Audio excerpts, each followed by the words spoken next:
Hey everyone, welcome to the inside of my mind, or the inside of my car, which is inside a parking garage at the moment. I've been thinking about different trends in comic books, trends in story types or thematic types or however you will. I think because I'm both reading a lot of comics, watching a lot of your videos, poking around online a lot, just seeing so much information about comic books these past few years, that I definitely have a feeling of certain like storytelling trends that I see.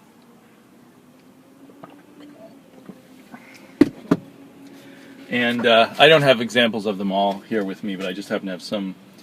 One little trend I noticed is what I think of as the Ocean's 11 trend. It seems like there's a lot of indie books being, pitched as Ocean's 11 with ghosts, or Ocean's 11 in the future, or Ocean's 11 in outer space, or what have you. Ghosted being the latest one of those. I think there was even one called Scam. And anyway, there's a bunch of those. And kind of related to those, it seems like there's a lot of books kind of about thieves who were supposed to kind of take as heroes. I haven't read Five Ghosts yet, but I gather he's kind of a thief or a treasure hunter. And there's Thief of Thieves, of course, but there seems to be a bunch of others. There's Sex Criminals, which just came out. Sex Criminals connects with another theme I'm thinking we're seeing, which is naughty books. Fairly mainstream independent books that have a lot of sex in them. And we even have one named Sex and Sex Criminals now. And I gather Bounce is getting rather sexy. And there is Saga, of course, which probably didn't start the trend, but was sort of the first book I noticed that was basically appealed to the center of the comic book reading audience, but also included, whenever the author feels like it, pretty out there graphic stuff. Although I wouldn't call Saga to be anything like Sex or Sex Criminals that's saying, look at us, we're being naughty. And I think that trend is maybe part of this publishing trend of the indie creator-owned books becoming more mainstream, so to speak. We're getting people who we think of as mainstream writers and artists, doing naughty things in books that we're all seeing, as opposed to somewhere way out on the real fringes. So it's kind of look at the freedom we've discovered, which has happened over and over again if you look at comics. I mean, first with the underground comics in the 60s, as far as I know. Of course, there were the Tijuana Bibles and that kind of thing back 100 years ago, practically. But anyway, that seems like a trend. And I'm somewhat interested. I mean, I had hoped that the comic book Sex would be good and interesting, especially because it had good art. But after 2 issues, I kind of lost interest in that. Didn't seem to be going anywhere of particular interest. But Sex Criminals might be an exception, might be going the other way and become very interesting. I know he's been doing it a long time, but I could even include those Howard Chaykin books in the mix of look at us, we're being naughty, we're being sexy. Let's see, that's only the beginning of the trends that I was thinking of, and of course I wrote down a list which I didn't bring with me.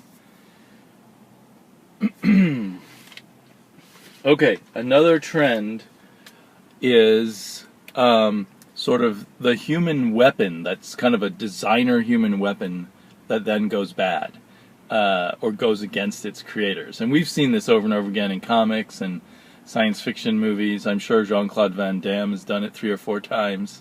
But it just seems to be welling up a lot right now in what I'm seeing and what I'm reading. Lazarus and Zero seem to be the 2 examples that pop up most immediately into my head.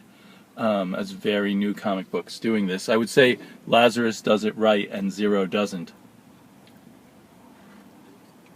So far. There's only been one issue of Zero, and I don't think I'll read beyond that issue.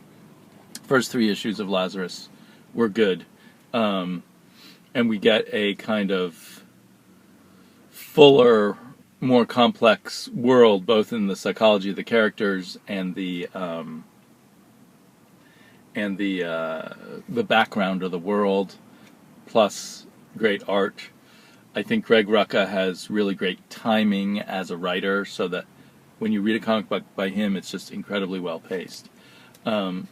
Zero didn't have those things, but both of them have a human being who's been, or maybe multiple human beings, who've been raised to somehow be loyal to their agency or their family or their government, and then they start seeing that things aren't kosher or whatever, and they're kind of superhuman killing machines. Deathlock, way back in the day, was one of my favorites of this type of thing. And maybe that's a precursor to most of this stuff. I don't know. It's probably been around in science fiction in different forms forever. And in fact, Lazarus is post-apocalyptic, and we're seeing a lot of post-apocalyptic books. I guess maybe Six Gun Gorilla only looks post-apocalyptic. I'm not sure about that. We've got East of West, and darn, now I'm not thinking of. I know there's quite a few other post-apocalyptic books, and of course, we've had waves of post-apocalyptic books at least since the 50s.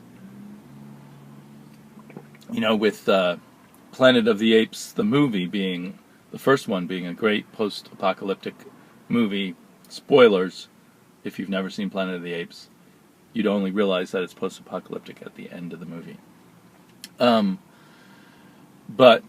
Commandy, and just all sorts of things. There was the War of the Worlds comic book, which they turned into kind of a post-apocalyptic, post-alien invasion apocalypse kind of thing. And I guess Lazarus isn't quite post-apocalyptic as it is post-economic collapse, but it has that same vibe. Everything's gone wrong, and the world kind of sucks now. And I really like that kind of thing. Even though East of West didn't grab me right away, I'll probably go back to it in trades. And I'll be looking around for other post-apocalyptic things. Another trend, also kind of science fiction-y, is science gone bad. Groups of scientists, foundations of scientists doing bad things.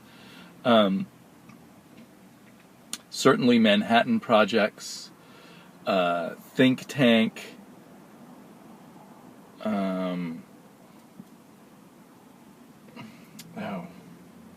Now I can't think of what it's called. That one that science is the new rock and roll. There's Black Science is coming up from Rick Remender. And there are others. Again, in each of these cases, off the top of my head here, sitting in this parking garage, I'm not thinking of all the examples. But this is very interesting because this trend, this feels kind of new to me. I mean, there's always been the mad scientist, science gone wrong, scientists overreaching themselves and caring more about doing their science and discovering cool things than about its effects and what people, what its moral results are. Goes back to Mary Shelley's Frankenstein, in the 1700s. But this trend of kind of think tanks, groups of scientists going wrong, and science almost as a superhero power, it seems to me. Like that's another maybe rising trend over a number of years, maybe the past 10 years or 5 or 6 years in comic books. We've seen more and more the idea of, the top smartest men in the Marvel universe, or people in the Marvel universe, and their science is so smart and they can do it so quickly that it's like a superpower. And now we're getting these groups of super powerful scientists, if you will, going off the rails together. And it's very compelling. I think it's a really cool kind of little mini trend. It seems like it's got lots of possibilities, but of course it's a little outside of the mainstream of superheroes, or certainly of heroes. Uh, and what does this rise of apocalyptic stuff and science that's evil, does that tell us something about our society right now?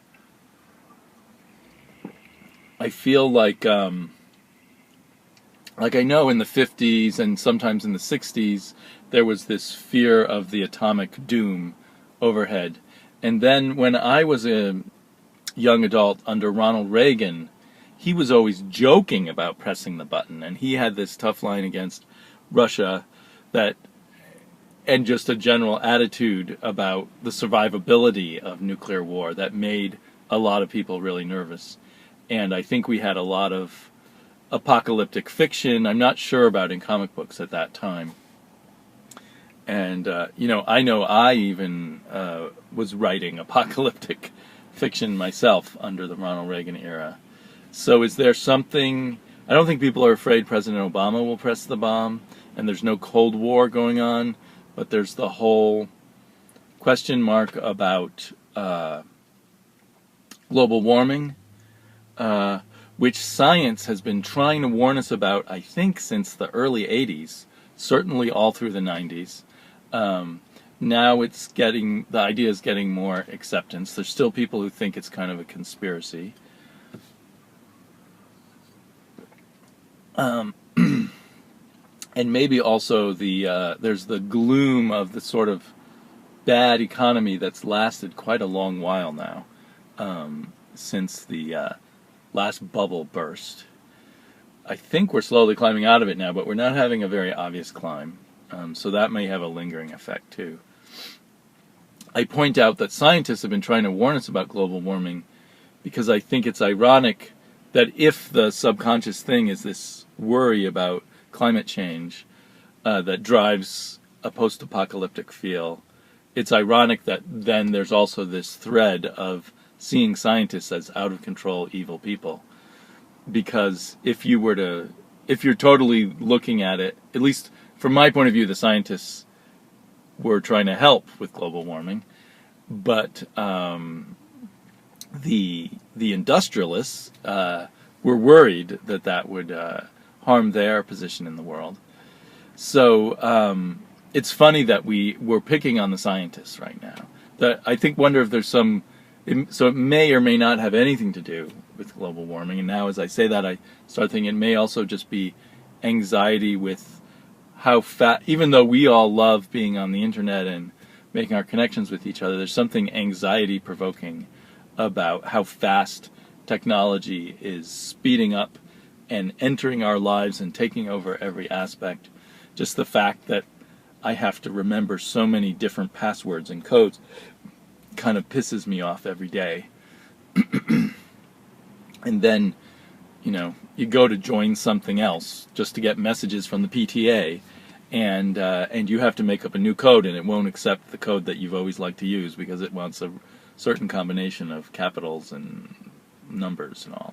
Anyway, that's a small thing, and you wouldn't think we'd blame that on scientists. But in general, there may be. I just like to think that trends may reflect through the funhouse mirror anxieties in our culture. I feel like there were one or two other trends I wanted to mention, but I'm not thinking about them right now. So, if you guys notice any trends, that would be interesting to hear from you, or just other thoughts about underlying things that affect kinds of fiction that we see. Yeah, so talk to y'all later. Bye-bye.